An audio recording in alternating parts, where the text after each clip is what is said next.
Black-only hiring? Well, that was a first one for me. Simon Fraser University is currently looking to fill 15 faculty and 15 staff positions, but only if you're Black. And apparently, the BC Human Rights Commission fully endorses discrimination if they believe that it'll right past wrongs. Whatever you do, don't call it discrimination, though. I'm joined today by Mark Milke, president of the Aristotle Foundation, to examine why this matters. The Aristotle Foundation have conducted some really great studies on the topic of DEI and systemic racism, so I thought it'd be interesting to talk to them. The real question is, again, is Canada really systemically racist? I'm Melanie Bennet. This is Disrupted.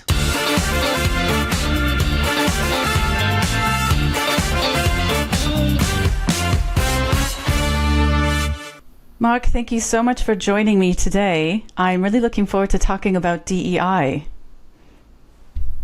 Thanks for having me, Melanie. So the Aristotle Foundation has done some really great work on DEI hiring, specifically in academia. And the reason I invited you on today is because I saw something that was new to me, which was a job posting at Simon Fraser University, which essentially is race restricted. So I'd seen where it might be we're encouraging people to apply who are maybe from a minority category, so gender identity, sexuality, and so forth. But this was, for me personally, the first time that I saw this job advertising for self-identified Black people, and to apply this tenure-track position, which was in the Department of Philosophy, the applicants had to do an applicant demographic survey. So they had to, I guess, identify as Black. And I presume that if you identified as something else, you would get rejected. So at the first point of call, your race seems to be the first criteria, even though it does say that that will be considered amongst other things like people's experience and qualifications. So the Aristotle Foundation back in January did a really interesting study looking at nearly 500 academic job postings, where 98%, I believe, of the posting directly or indirectly discriminated against certain groups. So I want to talk about that. But before, I know I talk about DEI a lot on this show, but I would love you or us to set our terms. And if you would describe what DEI means to you and to the study. Sure. Well, diversity, equity, and inclusion is kind of a modern version of what in Canada was called employment equity, started in the 1980s by the Brian Mulroney government, which was, in essence, another form of affirmative action, which is a U.S. term, of course, for post-civil rights era policy that is preferential in hiring. All of it, in my view, comes from, I think, mostly people who are sincere and good-hearted and think, listen, there's been discrimination in history, somehow we need to make up for it. I disagree with the last part, or mostly you can't make up for discrimination that happened 50 years ago or 100 years ago or 200 years ago. The people that discriminated and those discriminated against are long gone. And so preferential hiring policy in the present just creates new victims of discrimination. That's the problem with the modern DEI movement or policy. Plus, there's assumptions of, the economy is kind of a fixed pie. Therefore, past success or privilege must mean that people today are benefiting from that. And my response to that is, sure, if you're the great-granddaughter of John D. Rockefeller, I guess past privilege means something. But for most of us, really, the choices we make in our lives or our parents' choices are much more impactful. And lastly, look, there's a lot of conflation between personal prejudice and what's called institutional discrimination or systemic racism, right? So advocates of DEI say we are systemically racist or we're institutionally racist. And I think it's quite clear when you read their work, including the scholarly work, what they do is they conflate personal prejudice. You can find a bigot online or in your personal life. They conflate personal prejudice with actual institutional discrimination. And there are many examples of institutional discrimination in history. The best example or clearest example is 100 years ago. If you were Chinese in San Francisco of Chinese ancestry, even if you were an American citizen and you were born in the United States, whites would discriminate against you. You couldn't go to their hospital in San Francisco. The Chinese community built their own hospital. So that sort of thing is institutional discrimination. The 1950s in Canada, before the early 1950s, you could discriminate against someone who's black in housing and accommodation. But Ontario began to pass laws against that in the early 1950s. And yet, in 2025, we still have people say Canada is a systemically racist society. No. You can find a few bigots. It's not the same thing. So I think we have to be very careful about how we're defining diversity, equity, and inclusion. Because again, even the term diversity, who could be against diversity? Do I want someone not here from another country who doesn't look like me? No.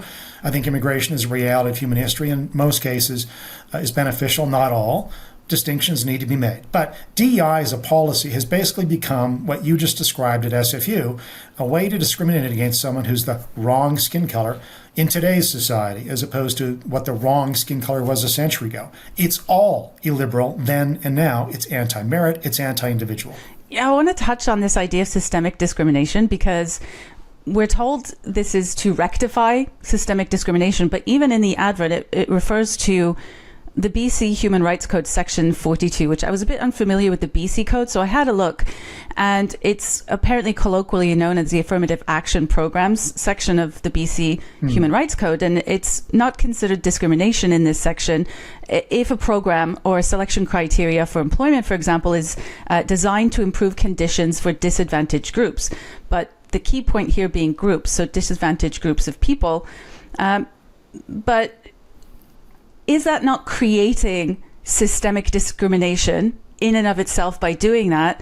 But the other question is, are these people who are applying for a tenure-track position, so these are people with PhDs, a lot of education, a lot of opportunities, are they really disadvantaged at this point? Well, there's a couple of things going on there. So again, I think getting a little bit into the data weeds helps here. Look, it's ironic that Simon Fraser University would choose Black Canadians as the marginalized group. The history of actually most Black immigration to Canada, it was mostly not slavery, it was those escaping slavery. Even in California or British Columbia, ironically, the James Douglas, who later became governor of the colony of British Columbia, but at the time, I believe, I can't remember the exact title, but, was living in Victoria and was, whatever the title was given to him at the day. Black Californians, there was about, and I wrote about this in a number of places, but there was like 30 or 40 Black Californians that emigrated to British Columbia in the late 1850s, early 1960s. They came there because they were escaping discrimination in California. And they wrote to their friends back in California what a wonderful place Victoria was. They met the Archbishop, they met James Douglas. In 2 years, I believe they could become full citizens because this was a British colony, right? British Columbia was. And they didn't like discrimination against Black Americans or anyone. And so that was the early history of pre-colony or pre-province British Columbia. And so for Simon Fraser University now to say, this is a historically marginalized group is actually not totally accurate when it comes to Black Canadians. Now, the other part of this is people will look at averages, Melanie, and say, well, okay, but Black Canadians on average earn less than white Canadians. Yes, and the same is true of Indigenous Canadians. But at the top of the heap in terms of incomes and wealth in Canada are Asian Canadians, or those of Asian, ethnicity or ancestry in Canada. But why the difference between the averages? And the averages tell you very little, by the way. And this is where people get the mistaken impression. If you adjust for education or immigration status, right, or rural versus urban, you will find that the income divide pretty much disappears. Let me give you a clear example. Indigenous Canadians versus other Canadians. If you're a full-time, in your 20s, you work full year, full-time, you get a bachelor's degree, there is no difference between your income and that of other Canadians. The averages don't help because, for example, a greater proportion of Indigenous Canadians live in rural areas, and people in rural areas, on average, always make less. White, Indigenous, Black, Asian ancestry, so on and so forth. And education levels, the most highly educated cohort in Canada are those of Asian ethnicity, Japanese Canadians, Chinese Canadians historically.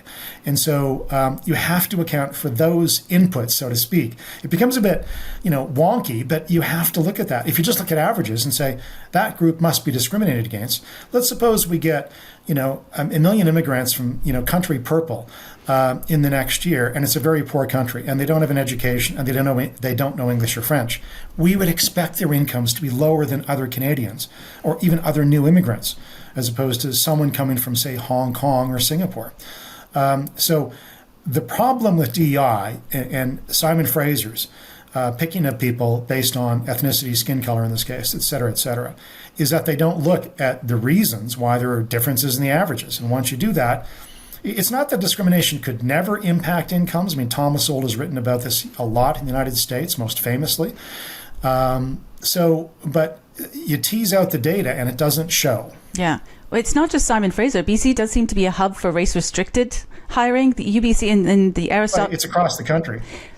Well, according to a study from January, a lot of the race restriction comes primarily from BC, UBC being one out of every 5 applicants, one out of every 5 academic job posting explicitly restricting to race. So we're not talking about DEI strategies or anything like that, but race restricting or identity restrictions. And I'm curious, in the study, it also explains that this threatens academic freedom. But why would that matter to the average person? Okay, so universities are hiring based, restricting race, and academics are complaining that it's restricting their academic freedom. But why does that matter to the average person?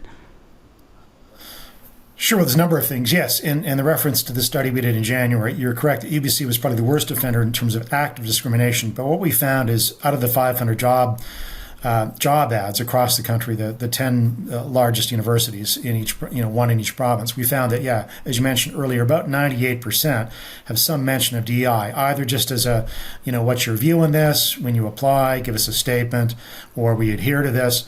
But active discrimination, UBC was right up there at the top. Why should it matter to the average person? Well, for a number of reasons. One, you should not be discriminated against as an individual. Let's suppose you're 22, 25, and you're the wrong skin color and you can't get into medical school, as is happening at Toronto's Metropolitan University. They discriminate based on skin color, ethnicity, and so you accept people with a lower MCAT score. Do you care about that when you're under the knife by a surgeon? Would you prefer, you've got the most capable person? So that's a problem. A friend of mine, Dr. Martin Mrazek at the University of Alberta in the education faculty, once told me, it's a couple of years ago now, that he's a neuroscientist, PhD in neuroscience from the University of Georgia. Is at the University of Alberta in education now, though. A couple of years ago, he and his committee, or he and his scholars, applied for a grant from the university to study brain injury in children. They were turned down. And the reason was their scholars weren't diverse enough. And he's like, do you know how rare the field is for neuroscience and the specialties in terms of, what they were looking at, brain injury in children? And they were turned down for a grant.